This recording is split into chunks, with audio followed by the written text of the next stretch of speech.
ይህንን ቪዲዮ ከምትመለከቱ ሰዎች አብዛኞቻችሁ ወይም 90% የምታክሉት ዩቲዩብ ቻናል መክፈት ዩቲዩብ መጀመር ትፈልጋላችሁ። ግን የሆነ ድምጽ ውስጣችሁ እንዲህ ይላችኋል፣ አንተ እኮ አትችልም፣ ካሜራ ላይ ታስጠላለህ፣ ድምጽህ እንደ እንቁራሪት ነው፣ ኤዲቲንግ አትችልም፣ ደግሞስ ምን ልታወራ ነው፣ ሰው ቢስቅብህስ? ይህ አብዛኞቻችሁ ውስጥ እየጮኸ ያለው የፍርሃት ድምጽ ነው። ብዙዎቻችሁ ዩቲዩብ ለመስራት የተለየ ተሰጥኦ፣ የሆሊውድ ፊልም አክተር አይነት መልክ፣ ውድ ካሜራ፣ የማስታወቂያ ባለ ያለው አይነት ድምጽ ያስፈልጋል ብላችሁ ታስባላችሁ። ተሸውዳችኋል። ዛሬ ዩቲዩብ በእርግጠኝነት ለማን እንደተፈጠረ ምን አይነት ሰዎች እየሰሩበት እንደሆነ ስታውቁ በራሳችሁ እስቃላችሁ። ለማንኛውም እኔ ፉአድ ነኝ። ይህ ደግሞ ፉአኒ ኬር የዩቲዩብ ቻናል ነው። ሰብስክራይብ እና ላይክ አድርጉ። እስኪ ዩቲዩብ ላይ ገብታችሁ እዩ።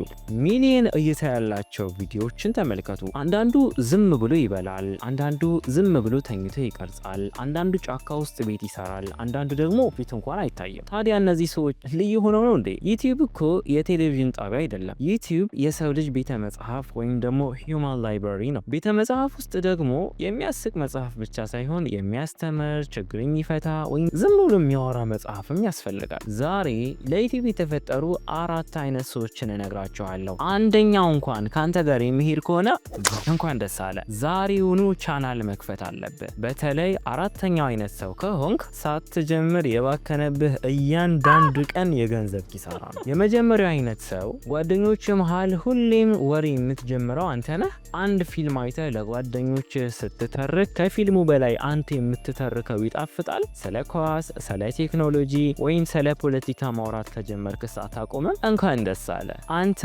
ለዩቲዩብ የተፈጠርክ ትክክለኛው ሰው ነህ። ዩቲዩብ ማለት እኮ ዲጂታል ወሬ ማለት ነው። ጓደኞችህን ያሰለቻቸው ጉዳይ ዩቲዩብ ላይ ግን በሚሊዮን የሚቆጠሩ ሰዎች የሚፈልጉት መረጃ ሊሆን ይችላል። ያንተን ወሬ በነፃ ከምትበተነው ካሜራ ፊት አውርተህ ብር ብትቀበልበት አይሻልም? ሁለተኛው ደግሞ የቤተሰቡ ኢንጂነር ወይም የሰፈሩ መካኒክ ከሆንክ ማለት ነው። አክስትህ የሆነ ነገር ስልኳ ላይ ሲበላሽና አስተካክልልኝ የምትል አንተን ከሆነ ወይም ጓደኞች ለሰርግ ምን ልልበስ፣ ሜካፕ እንዴት ልቀባ ብለው አማካሪ የሚያደርጉ ወይም የሚያደርጉሽ አይነት ሰው ከሆንሽ ወይም ደግሞ የሆነ ሙያ ያለህ ኤሌክትሪሻን ልትሆን ትችላለህ፣ መካኒክም ልትሆን ትችላለህ። ለምሳሌ መካኒክ ሆነ እጅህ በቅባት ቢቆሽሽም ጭንቅላትህ ግን ወርቅ ነው አይደል? ትልቅ ሙያ ነው ያዝከው። አንተ ጋር ያለው እውቀት ሌላ ሰው ማጂክ ነው። ሃው ቱ ፊክስ ብሎ ጉግል ላይ ሰርች የሚያደርግ ስንት ሚሊዮን ሰው እንዳለ ታውቃለህ? ስለዚህ እውቀትህን ወደ ቪዲዮ ቀይረው ብቻ ነው የምልህ። ሰዎች አንተ ችግሮችን ስትፈታ ላቀረስኳቸው ቪዲዮዎች ብለው ሰብስክራይብ ያደርገዋል። ሶስተኛው ደግሞ በጣም ወሳኝ ነው። ብዙ ሰዎች እኔ የምናገረው ነገር የለኝም፣ ምንም ላይ ኤክስፐርት አይደለሁም ይላሉ። ስሙን ዩቲዩብ ላይ የግድ አስተማሪ መሆን አይጠበቅብህም ብሮ፣ ተማሪ መሆንም ትችላለህ። ሰዎች ውጤትን ብቻ አይደለም የሚያዩት፣ የሆነ አውትፑት ብቻ አይደለም የሚያዩት፣ ፕሮሰስን ማየት ይወዳሉ። ለምሳሌ ጂም ገብተህ ክብደት መቀነስ ከፈለግ እንዴት ክብደት ይቀነሳል ብለህ ከማስተማር ይልቅ ክብደት ለመቀነስ የማደርገው ጉዞ ብለህ ራስህን ብትቀርጽ ስንት ሰው እንደምታነሳሳ ታውቃለህ? ምንም አላውቅም ማለት ምክንያት አይሆንም። አብረን እንደግ በላቸው። ይሄኛው ለብዙዎቻችሁ ይሰራል። እኔ ሰው ማየት አልፈልግም፣ አይናፋር ነኝ የምትሉ እንኳን ደስ አላችሁ። ወደ 4ኛው የኒች ዘርፎች መተናል። ዩቲዩብ ለአይን አፈሮች ወይም ደግሞ ኢንትሮቨርቶች የተሰጠ ጸጋ ነው። እመነኝ፣ የዓለማችን ምርጥ ዩቲዩበሮች አይን አፈሮች ናቸው። ፊታችሁን ማሳየት ካልፈለጋችሁ አታሳዩ።